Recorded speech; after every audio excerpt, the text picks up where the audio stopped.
Hi, my name is Afonso Dawkins. I'm a junior psychology major.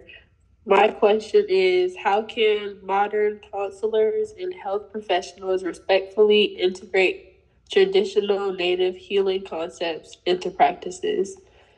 Um, how I would answer that question is that professionals should approach the native healing traditions with humility and willingness to learn. They shouldn't just shut it down as, oh, I don't like that, or because of your culture. Like, you should be open minded and ready to learn.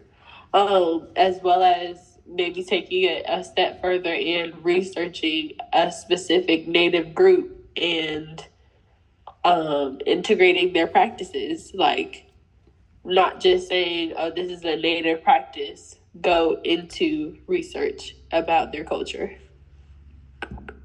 And to respond to that, I agree with you. go ahead, Shoshana. You got it.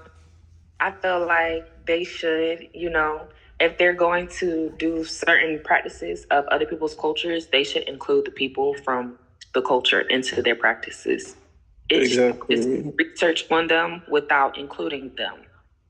Because where are you getting your research from, really? Yeah, instead of just trying to copy their traditions. Yes. Yeah, you can't really you can't really go off, you can't really go off the internet and media sources all the time. Sometimes you got to get to the actual person so they can actually walk you through what they do, so you can learn firsthand. So, all right, I'll go next. Hi, my name is Jaquan. I'm also a psychology major, and my question was, why is balance so important in Native American healing traditions? And my answer to that question is because Native Americans believe true health comes from harmony between the mind, body, and spirit, and even the environment. They believe that when one part is off, it can cause problem in others. So the article with Portman and Garrett, it explains that being healthy means living in balance with yourself, your community, and the world around you. I agree with this idea because a lot of people today, I would say, they focus on fixing symptoms instead of what's really causing the stress or what's really messing up the balance in them. And I also think that traditional healthcare, they could learn from those traditions by paying more attention to mental and spiritual wellness and not just physical health.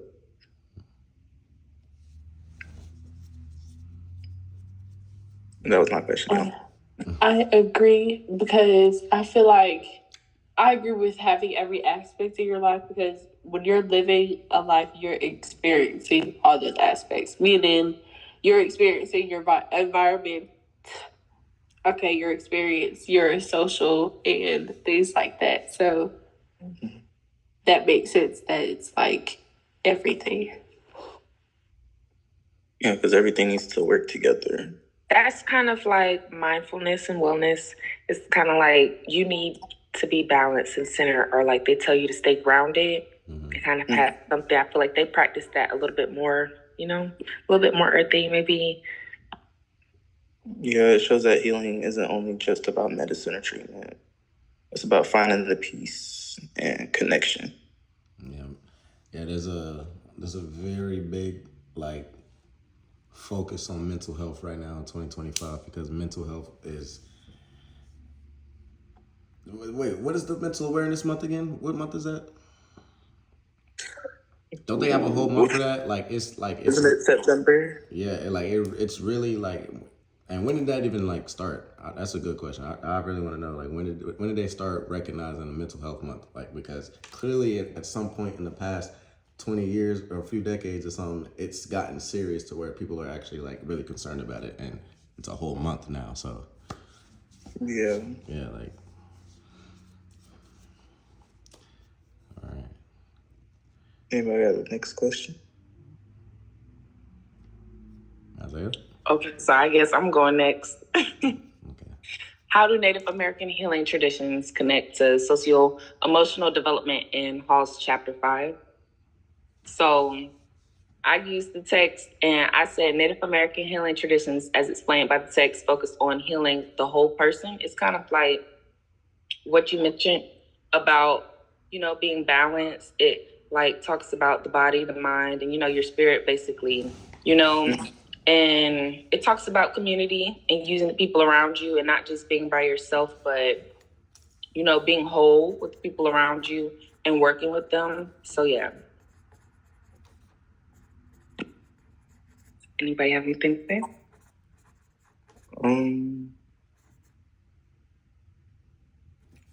I think that relates to my question a little bit because their traditions are like very big on looking for others that are around you for support.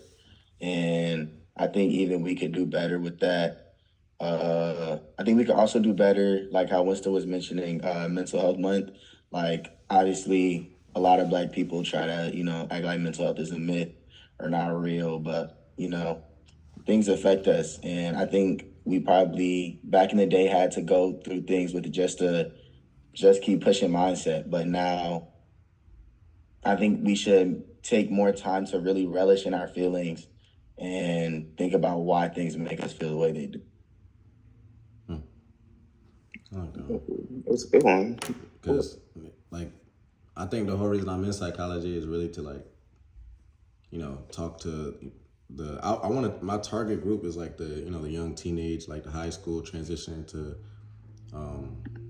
college, because that's the group that we need to focus on. Because growing up, you're trying to figure out what you want to do. You go all these experiences and groups and where you fit in and stuff. And that's really where all your mental health get messed up, because lack of trust or somebody may betray you. And like I said, I'm in this field, and my mama also in this field, like the psychology and the sociology aspect, because she also like really stresses about the African American mental health and the ways to heal and reconnect. We have 7 minutes. Go ahead, Isaiah. My name is Isaiah Kilpatrick. I'm also a psych major. My question is, why is community involvement important when it comes to Native American approaches to healing? And in the article, it had talked about how, like I was just saying, it's important because they believe that healing happens together, and they believe that to heal